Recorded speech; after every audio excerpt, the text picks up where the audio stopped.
Hello students, हमारी exercise 5.2 seventh question है 2√cot x square. Theta की जगह पे एक्स स्क्वायर है और जो फंक्शन है वो cot x में दिया हुआ है और ये तो कांस्टेंट है ही, मतलब ये अचर पद है। सॉल्व करेंगे हम इसे। अब देखो डायरेक्ट सॉल्व करेंगे। पिछले जो 6 क्वेश्चन थे वो मैंने dy बाई डी एक्स हमें निकालना था, तो dy by D T into D T upon D x इस तरीके से सॉल्व करना मैंने सिखा दिए थे। अब इसी चीज़ को डायरेक्ट कैसे करते हैं वो देखेंगे, क्योंकि अगर इसे इस तरीके से करना शुरू कर दिया तो बहुत लंबा पहुंच जाएगा, बहुत बड़ा क्वेश्चन हो जाएगा। इतना बड़ा क्वेश्चन ये है नहीं, ठीक है। तो हम क्या करेंगे, ये फंक्शन दिया है हमें dy बाई डी एक्स हमें फाइंड करना है, ठीक है। और विथ रिस्पेक्ट टू एक्स आप लिख ही देंगे, हर क्वेश्चन में आपको लिखना है कि हमें x के सापेक्ष इसका अवकलन करना है, ठीक है। अब अवकलन के लिए हम क्या लगाएंगे, d अपॉन डी एक्स, और y का फंक्शन कौन सा है, ये वाला पूरा फंक्शन हम लिख देंगे cot x square theta. Under root कहाँ है, देखो ये ब्रैकेट में दूसरा लगा देता हूँ, ये वाला ब्रैकेट। अंडर रूट कहाँ है, अंडर रूट की जगह पे पावर हाफ लगा देंगे, ठीक है। ये हमें ध्यान रखना है, ठीक। अब ये जो कांस्टेंट है ना, इस कांस्टेंट को आगे ले आओ, क्योंकि इसका तो अपकलन होने से रहा, इसका तो अपकलन होना नहीं है। तो अब अपकलन किसका होगा, इस पावर का, ये जो घात लगी है ना 1/2, सबसे पहले इसका अपकलन होगा। घात का अपकलन कैसे होता है, x वैसा का वैसा रहेगा, पावर आगे आ जाएगी और n-1 मतलब पावर में 1 कम कर देंगे, ठीक है। करते हैं इसका अपकलन करते हैं, 2 का 2 रहेगा, पावर आगे ले आओ, फिर कोट पावर में 1 कम कर दो, पूरा वैसा का वैसा रहेगा, ठीक है। अभी हमने इस घात का अपकलन किया, अपकलन किसका नहीं हुआ, कोट का अपकलन नहीं हुआ, तो पहले इस कोट का डिफरेंशिएशन हम करेंगे। और थीटा क्या है, एक्स स्क्वायर है, ठीक है। इस तरह से ये बढ़ता चला जाएगा, लंबा होता चला जाएगा, 2 से 2 यहीं कैंसिल, अपन को फालतू चीज़ रखनी नहीं है। अब कोट 1 में से आधा गया तो माइनस का आधा बचेगा, थीटा वही का वही है। कोट थीटा देखो, कोट थीटा का अपकलन माइनस कोसेक स्क्वायर थीटा होता है, तो कोट एक्स स्क्वायर का अपकलन क्या होगा, minus cosec square x square, ये इसका अपकलन हो जाएगा, ठीक है। अब अपकलन किसका हुआ है, कोट का हुआ है, किसका नहीं हुआ, एक्स स्क्वायर का नहीं हुआ, तो इसका भी हम इस अपकलन कर देंगे। जब तक अपकलन करते रहना है, जब तक हर एक पद का अपकलन ना हो जाए, मतलब डिफरेंशिएशन। अच्छा, पावर माइनस में है, नीचे चली जाएगी, 1 के नीचे प्लस में हो जाएगी पावर, ठीक है। एक एक स्टेप बताता जा रहा हूँ, हाफ है, और यहाँ पे क्या हो जाएगा, कोसेक स्क्वायर माइनस का, ये माइनस आगे ले जाते हैं, कोसेक स्क्वायर एक्स स्क्वायर, और इसका अपकलन करोगे तो क्या मिलेगा, 2x। डिफरेंशिएशन करेंगे एक्स स्क्वायर का तो 2x आ जाएगा, खत्म। अब हमारा पास डिफरेंशिएशन के लिए कुछ नहीं बचा है, हर चीज का डिफरेंशिएशन हो चुका है। अब इसको क्या लिखोगे, अगर इस हाफ को हटाकर अंडर रूट लगा दिया जाए तो कुछ गलत होगा क्या, नहीं होगा, ठीक है। कोट थीटा क्या होता है, कॉस बटे साइन। कोट थीटा क्या होता है, कॉस बटे साइन होता है, ठीक है। तो कॉस बटे साइन आएगा, कॉस थीटा बटे साइन थीटा, साइन थीटा ऊपर लिख दें, ठीक है, ऊपर लिख देते हैं, इंटू कॉसेक स्क्वायर को क्या लिखेंगे, 1 साइन स्क्वायर थीटा। ठीक है, कोसेक को लिख सकते हैं क्योंकि जो एनसीईआरटी में आंसर दिया है वो साइन की टर्म्स में आंसर दिया है, और जहां तक देखा गया है त्रिकोणमिति में पूरे क्वेश्चन, कोई भी क्वेश्चन हो, अधिकतर क्वेश्चन का सॉल्यूशन साइन और कोस तक ही खत्म हो जाता है, क्योंकि इन पर डिपेंड, इन पर आंसर छोड़ना सही नहीं होता। जहां तक है, कई बार आंसरों को यहाँ तक छोड़ दिया जाता है, आप यहाँ पे भी आंसर छोड़ोगे तो इसका अधूरा माना जाएगा। ठीक है, वैसे अवकलन करना था, हमारा अवकलन हो चुका है, यहाँ तक ये सही है, लेकिन इसको साइन और कोस की टर्म में हमें बनाना है, तो ये बना रहे हैं। अच्छा, ये माइनस कहाँ है, ये माइनस आगे है, यहाँ लगा देते हैं, ये माइनस यहाँ लगा देते हैं। ठीक है, माइनस चल रहा है, और इंटू में 2x चला दो। ठीक है, इसको सोल्व कर लेंगे, हमारे पास आंसर मिल जाएगा। तो इसको कैसे सोल्व करोगे, 2x under root sine theta जो है एक्स स्क्वायर का, माइनस चल रहा है, और नीचे यहाँ पे कॉस एक्स स्क्वायर ये भी है। इसको क्या लिखेंगे, साइन स्क्वायर थीटा है ना, इसको एक बार साइन स्क्वायर थीटा को एक बार इस तरीके से लिख लो, एक साइन और बचा है तो इसको 2 टुकड़ों में लिख लो, क्योंकि हमें अंडर रूट चाहिए ताकि पूरा पूरा समझ में आए। हो गया, साइन स्क्वायर ही है ना, ये हो गया sine square theta, under root वाले से एक अंडर रूट वाला खत्म। अब माइनस का 2x sign x square cos x square, ये गुणा हो गए, यहाँ लिख दो sign x square cos x square, और यहाँ पे क्या बचा है, साइन एक्स स्क्वायर। ठीक है, अब ये एक धुंधला धुंधला सा ध्यान आएगा, ये एक फॉर्मूला होता है किसका, साइन 2 थीटा का। क्या होता है, 2 साइन थीटा कॉस थीटा।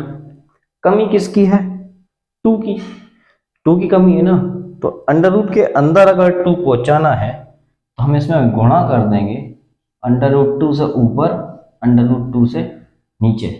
ये बस बैलेंस करने के लिए ऊपर नीचे हमें गुणा करना है, अकेला नीचे गुणा नहीं कर सकते और सिर्फ ऊपर भी गुणा नहीं कर सकते, गुणा करोगे तो दोनों में ही करोगे। तो ये 2 अंडर रूट 2x हो जाएगा, इसमें अगर गुणा करेंगे तो 2 sine x square cos x square और साइन एक्स, ये स्क्वायर में है ही। अब last step, -2 under root 2x upon ये साइन स्क्वायर तो ऐसा का ऐसा रहेगा, साइन एक्स स्क्वायर, और अंडर रूट के अंदर ये फॉर्मूला बन गया, under root sine 2x square. ठीक है, ये हमारा आंसर है, फाइनल आंसर।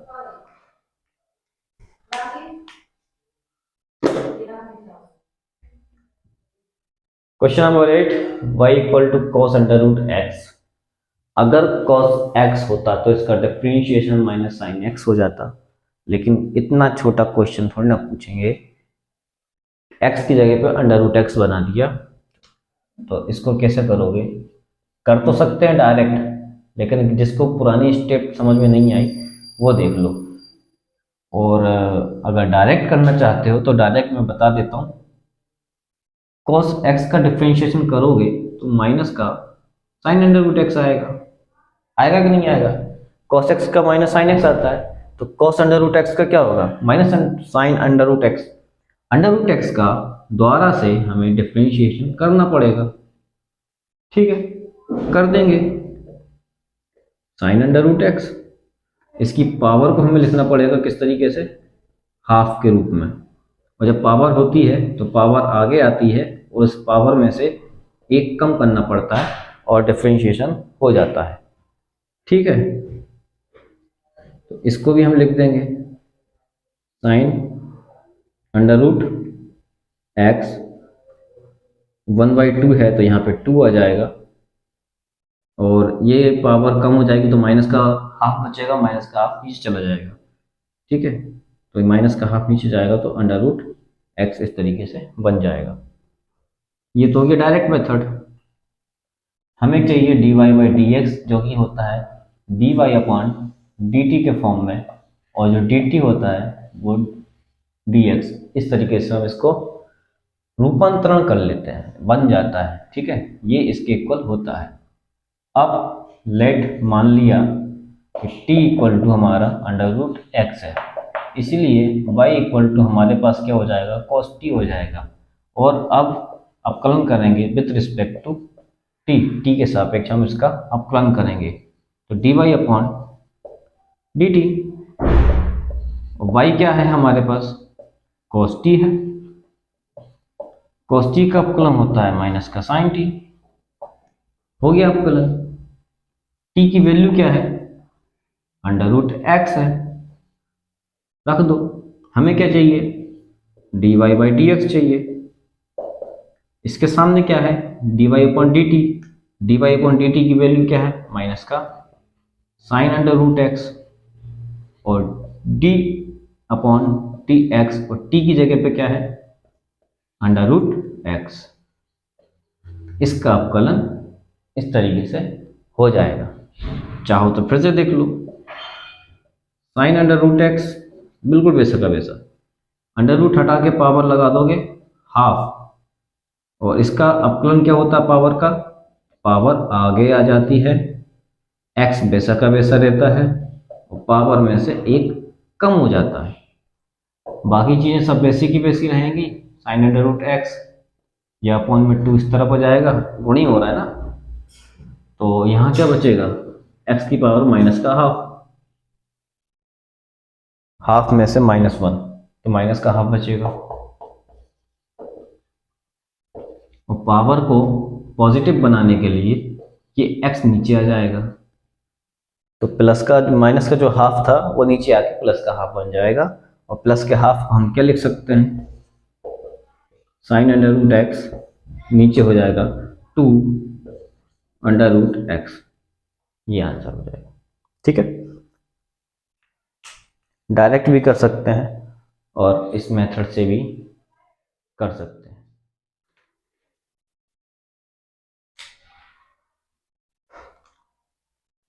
क्वेश्चन नंबर 9, हमें ये प्रूफ करना है कि ये जो फंक्शन दिया है x की वैल्यू 1 पर डिफरेंशियल नहीं है। ये कैसे बताओगे, ये बताने के लिए दो चीजें होती हैं, एक होती है लेफ्ट हैंड डेरिवेटिव, एक होता है राइट हैंड डेरिवेटिव। ठीक है, अगर ये दोनों चीजें बराबर नहीं आती हैं, अगर ये दोनों चीजें लेफ्ट हैंड डेरिवेटिव और राइट हैंड डेरिवेटिव अगर बराबर नहीं आएगा, इसका मतलब ये होगा कि x की वैल्यू 1 पर ये वाला फंक्शन अवकलन नहीं है। ठीक है, कंटिन्यूस नहीं है, सातत्य नहीं है, ऐसा हम कह सकते हैं। तो जो फंक्शन हमें दिया है f(x) equal to mod x minus 1, mod जो कि x की हर एक वैल्यू r पर, और x इक्वल टू 1 पर हमें इसको बताना है। x क्या है, बिलोंग्स टू r। r क्या होता है, रियल नंबर, पूरे रियल नंबर, नेगेटिव वाले भी और पॉजिटिव वाले भी, और जीरो भी। लेकिन हमें किस पर बताना है, x की वैल्यू 1 पर। इसको डेरिवेटिव करके बताना है कि ये अवकलित होगा या नहीं होगा, और हमें यही प्रूफ करना है कि ये अवकलित नहीं होना चाहिए, ये डेरिवेटिव नहीं होना चाहिए। डेरिवेटिव ना होने के लिए फॉर्मूला क्या है, limit x tends to 0 negative, मतलब 0 से छोटा वाला, f1 minus h minus f1। 1 इसलिए क्योंकि हमें x की वैल्यू 1 पर बतानी है, x बराबर 1 पर, या फिर ऐसा लिख लेंगे 8x इक्वल टू 1। इंग्लिश वाले 8 लिखना, हिंदी वाले पर लिखेंगे, upon minus h। Right hand के लिए यही फॉर्मूला होता है बस थोड़ा सा डिफरेंस हो जाता है, इतना सा। ये पूरा पूरा सेम रहेगा, बस यहाँ पे पॉजिटिव हो जाएगा और कुछ नहीं। यहाँ नेगेटिव, यहाँ पॉजिटिव। लेफ्ट हैंड मतलब जीरो से नेगेटिव साइड, राइट हैंड मतलब जीरो से पॉजिटिव साइड वाला। अब देखते हैं, limit h tends to zero negative, F X का फंक्शन कौन सा है, x माइनस वन। तो एफ वन माइनस एच का फंक्शन कैसा होगा, अगर F X equal to mod X minus one है तो F one minus H equal to कितना होगा, वन माइनस एच रखोगे एक्स की जगह पर और माइनस का वन, वन से वन कैंसिल, बचा क्या, माइनस का मॉड एच। ठीक है, अब माइनस बाहर निकल जाएगा, मतलब मॉड से इसको बाहर निकालेंगे, क्या आएगा, एच आएगा। इसलिए इसका जो फंक्शन बनेगा एफ वन माइनस एच का, तो वो बनेगा एच, और माइनस का वन, वन क्या रहेगा इसकी वैल्यू, अगर x की जगह पर मैं वन रख देता हूं तो वन माइनस वन तो जीरो हो जाएगी, मॉड का जीरो जीरो रहेगा, अपॉन में माइनस एच है। ठीक है, अभी इसकी लिमिट हम रख नहीं सकते, अगर लिमिट इसकी रख दी तो ये इनफाइनाइट हो जाएगा, मतलब अब कलित ही नहीं होगा, जीरो अपटे जीरो हो जाएगा। ठीक है, आप परिभाषित रूप हमें नहीं देना, उससे बचने के लिए नीचे वाले h को हटाना जरूरी है, या फिर दोनों ही हट जाएं। तो h अपॉन माइनस एच यहाँ से मिलेगा हमें कम करने के बाद, इसे जीरो घटाने के बाद h से h खत्म। जब h ही खत्म हो गया तो लिमिट क्या में रखोगे, नहीं रख पाएंगे ना, बल्कि इसको एक बार और ऐसे लिख सकते हैं, limit h tends to zero h upon minus H, h ही खत्म हो गया तो क्या आ गया, वन। ठीक है, सेम कंडीशन यहां पर रहेगी, limit h tends to zero positive, positive side plus में रहेगा, और इसका फंक्शन बता ही चुका हूं क्या आएगा, h, और इसकी वैल्यू कितनी है, जीरो, नीचे क्या है, h है। अच्छा, ये माइनस का बचा हुआ है तो ये माइनस ही आएगा, माइनस का वन, माइनस तो है, और यहां से limit h tends to zero h upon h cancel equal to one.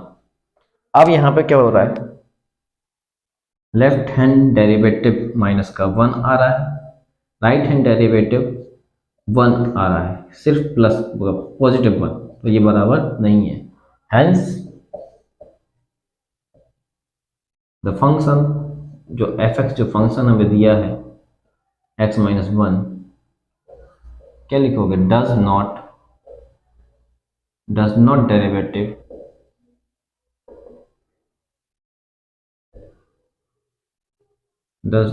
Derivative at x equal to one, मतलब एफ एक्स जो फंक्शन है, ये फलन जो हमें दिया है, फलन x के बराबर एक पर अवकलित नहीं है, ऐसा लिखेंगे,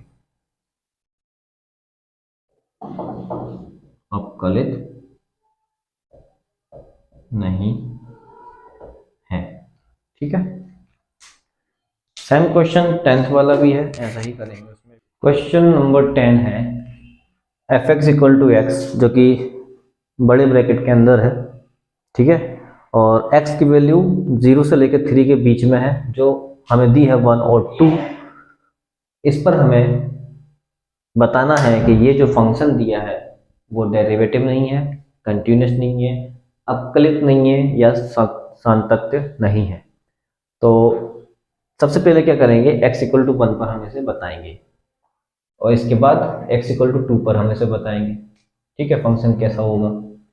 तो सबसे पहले क्या होता है, लेफ्ट हैंड डेरिवेटिव और राइट हैंड डेरिवेटिव, जब दोनों ही चीजें बराबर नहीं आएंगी तो ये क्या हो जाएगा, अवकलित नहीं होगा। क्या होगा, फॉर्मूला देखते हैं, limit x tends to 1, x की वैल्यू 1 से नेगेटिव साइड की ओर, नेगेटिव जाना है, तो नेगेटिव के लिए फॉर्मूला होता है F x minus f1 upon x minus 1, ये इसका फॉर्मूला है। एक अलग से एक इंटीजर लिया जाता है, एक अलग से कांस्टेंट लिया जाता है x की जगह पर h। Limit h tends to 0, जो कि जाएगी 0 तक। h की वैल्यू कहां तक जाएगी? 0 तक। और यहाँ पे इसको बदल दिया जाता है 1 माइनस h के फॉर्म में, क्योंकि x क्या हो रहा है? 1 से कम हो रहा है, तो 1 से कुछ कम। और ये है h, वही नंबर है जो हमने मान लिया है, एक से थोड़ा सा कम कर रहे हैं, घटा रहे हैं। बाकी सब वैसा का वैसा रहेगा। x की जगह पे क्या? 1 माइनस h। ठीक है, ये तक लिख लिया। 1 और 1 खत्म। अब जो फंक्शन है, अगर f(x) equal to mod x है, अगर f(x) इक्वल टू ब्रैकेट के अंदर x लिखा हुआ है, तो x की जगह पे अगर 1 माइनस एच लिख दिया जाएगा, तो मोड के अंदर 1 माइनस एच आएगा कि नहीं आएगा? आएगा। ठीक है, तो जो फंक्शन हो गया वो हमारा 1 माइनस एच के फॉर्म में बदल गया, 1 माइनस एच। और ये वैसा का वैसा, x की जगह पे 1 लिख दो, नीचे क्या है? माइनस का h है। ठीक है, अब हमें फंक्शन क्या है, फंक्शन ये जो है हमें वैल्यू क्या देगा?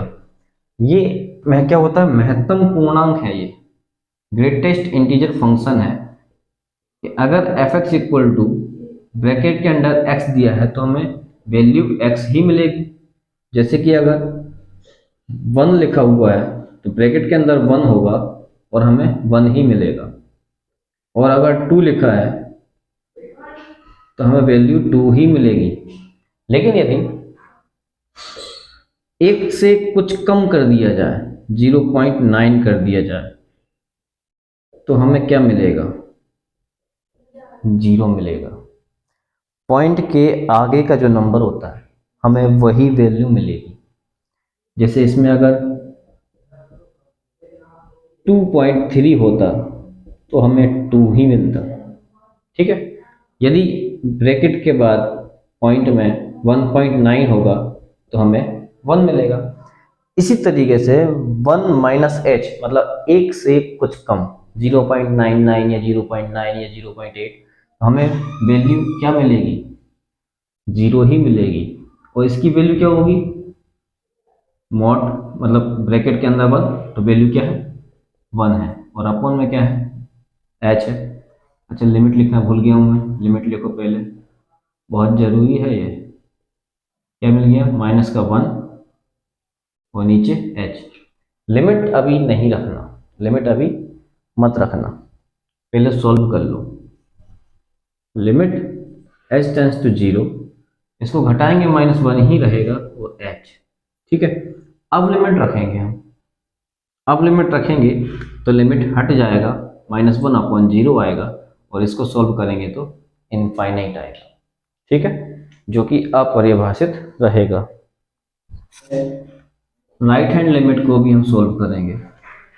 राइट हैंड लिमिट में क्या रहेगा? फॉर्मूला तो यही रहेगा, right hand derivative x tends to 1 positive. ठीक है, right hand side f(x) minus f(1) upon x minus 1। Formula as it is same ही रहेगा, बस बदलाव यहाँ पे है। जो h की वैल्यू है वो तो 0 तक जाएगी। जो यहाँ 1 माइनस एच लिख रहे थे, यहाँ 1 प्लस h लिखेंगे। ठीक है, माइनस का f(1) और 1 प्लस h माइनस 1। ठीक, 1 से 1 कैंसिल। फंक्शन हमें क्या मिलेगा यहाँ से? Limit h tends to 0।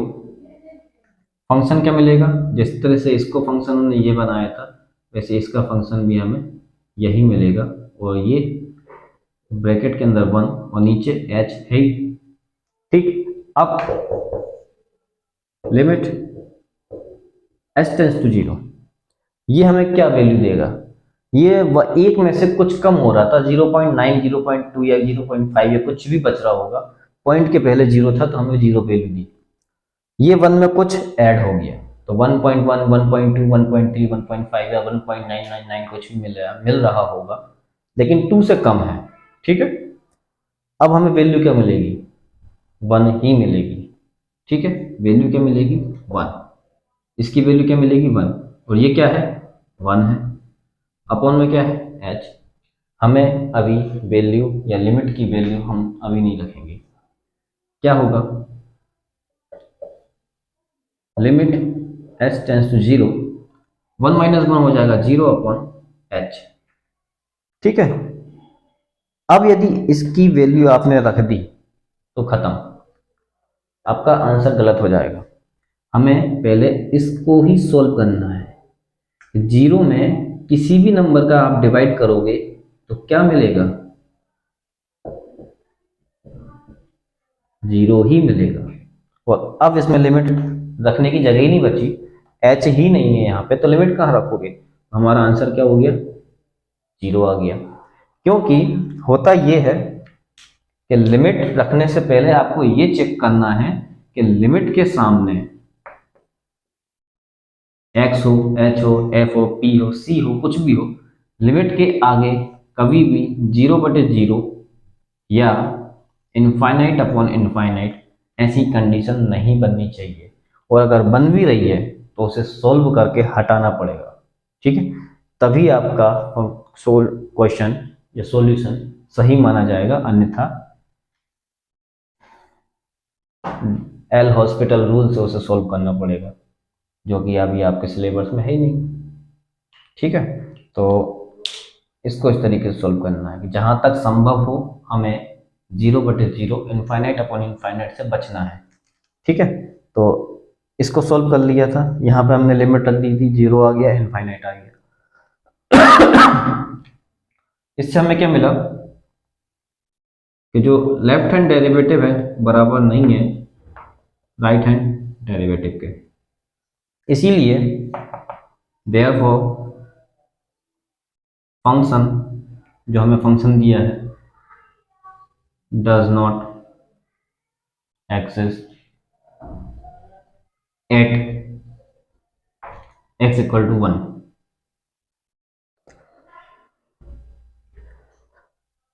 तो इसी तरीके से बिल्कुल सेम कंडीशन इस तरीके से आप लिख सकते हैं x = 2 के लिए। x = 2 पर भी ये फलन हमारा अवकलनीय नहीं होगा। लेफ्ट हैंड डेरिवेटिव और राइट हैंड डेरिवेटिव बराबर नहीं आएगा, इसकी कुछ अलग वैल्यू आएगी और इसकी वैल्यू भी कुछ और ही आएगी, दोनों सेम नहीं आएंगे। तो x = 2 के लिए आप स्वयं करके देखें, और जो भी डाउट हो आप मुझसे पूछ सकते हैं कमेंट में। चैनल को सब्सक्राइब करिए, ज़्यादा से ज़्यादा इसको शेयर करिए और लाइक करिए।